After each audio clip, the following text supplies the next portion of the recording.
வணக்கம் குட்டீஸ், உங்களுக்காக பிடித்த கதைகளை பாருங்கள். கிட்ஸ் குட்டி ஸ்டோரி சேனலை சப்ஸ்கிரைப் பண்ணுங்க. நம்ம சேனலுக்கு சப்போர்ட் பண்ணுங்க. மிதிலா நாடு அழகும் செழிப்பும் கலந்த ஒரு பேரரசு. அங்குள்ள வீதிகள் எல்லாம் திருவிழா போல அலங்கரிக்கப்பட்டிருந்தன. மக்கள் அனைவரும் மகிழ்ச்சியுடன் கூடியிருந்தனர். ஏனில் அந்த நாள் ஒரு சாதாரண நாள் அல்ல. அந்த நாட்டின் மன்னன் ஜனகன் தன் மகள் சீதைக்காக ஒரு பெரிய சுயம்வரம் நடத்த முடிவு செய்தார். அந்த செய்தி நாடு முழுவதும் பரவியது. அனைவரும் ஆவலுடன் காத்திருந்தனர். ஆனால் இந்த சுயம்வரம் சாதாரணமில்லை. அங்கு வைக்கப்பட்டிருந்தது ஒரு தெய்வீக ஆயுதம், சிவபெருமானின் வில், சிவதனுசு. அதை தூக்கி வளைப்பது மிகவும் கடினம். இந்த சவாலை கேட்டு பல ராஜாக்கள், வீரர்கள், அரசர்கள் அந்த மண்டபத்திற்கு வந்தனர். ஒவ்வொருவரும் தங்கள் வலிமையை காட்ட தயாராக இருந்தனர். முதல் அரசன் முன்னே வந்தான். அவன் முழு சக்தியையும் பயன்படுத்தி முயற்சி செய்தான். ஆனால் அந்த வில் அசையவே இல்லை. அவன் தோல்வியடைந்தான். அதன் பிறகு மற்ற அரசர்களும் முயற்சி செய்தனர். ஒவ்வொருவரும் தோல்வியடைந்தனர். யாராலும் அந்த வில்லை தூக்க முடியவில்லை. அந்த மண்டபத்தில் அமைதி நிலவியது. இதையெல்லாம் பார்த்த சீதையின் மனம் கவலையில் மூழ்கியது. என் வாழ்க்கை எப்படி இருக்கும்? அவள் கண்களில் சின்ன சின்ன கண்ணீர் துளிகள் தோன்றின.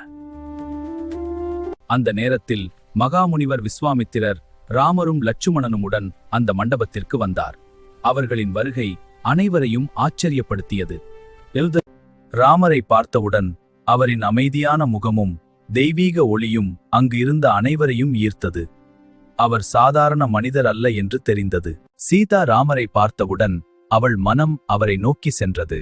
ஒரு அன்பும் நம்பிக்கையும் அவள் உள்ளத்தில் உருவானது. அவள் இதயம் இவர்தான் என்று சொன்னது.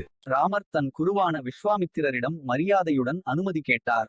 முனிவர் சிரித்தபடி, முயற்சி செய் ராமா என்று ஆசீர்வத்தார். ராமர் மெதுவாக முன்னே நடந்தார். அங்கிருந்த அனைவரும் அமைதியாக அவரை பார்த்தனர். அந்த சில வினாடிகள் மிகவும் முக்கியமானவை. அவர் அந்த வில்லை எளிதாக தூக்கினார். அது அனைவருக்கும் அதிர்ச்சியாக இருந்தது. யாராலும் முடியாததை அவர் சாதித்தார். அதோடு மட்டும் இல்லாமல் அவர் அந்த வில்லை வளைத்தார். அந்த தருணத்தில் ஒரு சக்தி வெளிப்பட்டது. அந்த நொடியில் ஒரு பெரிய சத்தத்துடன் சிவதனுசு உடைந்தது. அந்த ஒலி முழு மண்டபத்தையும் அதிர வைத்தது. அது ஒரு சாதாரண நிகழ்வு அல்ல. அங்கு இருந்த அரசர்கள் எல்லாம் அதிர்ச்சியில் உறைந்தனர். இது எப்படி சாத்தியம் என்று அவர்கள் வியந்தனர். அவர்களின் முகத்தில் பயமும் ஆச்சரியமும் கலந்திருந்தது. சீதாவின் முகத்தில் மகிழ்ச்சி மலர்ந்தது. அவள் கண்களில் ஆனந்த கண்ணீர். அவள் மனதில் நிம்மதி வந்தது. அவள் மெதுவாக ராமரிடம் வந்தாள். அவள் கையில் இருந்த மாலையை அவரின் கழுத்தில் அணிவித்தாள். அந்த தருணம் தெய்வீகமானது. மிதிலா முழுவதும் மகிழ்ச்சியில் குளித்தது. மக்கள் ஆரவாரம் செய்தனர். மலர்கள் பொழிந்தன. தேவர்கள் கூட ஆசீர்வதித்தனர். இது ராமரின் மிகப்பெரிய வெற்றி. ஆனால் இந்த வெற்றியை சவால் செய்ய ஒரு மிகப்பெரிய வீரன் வருகிறார். அவர் கோபத்தின் வடிவம். அவர் அசாதாரண சக்தி கொண்டவர், பரசுராமர். இந்த வெற்றியை சவால் செய்ய ஒரு சக்தி வாய்ந்த வீரன் வருகிறார். அவர் கோபத்தின் உருவம்.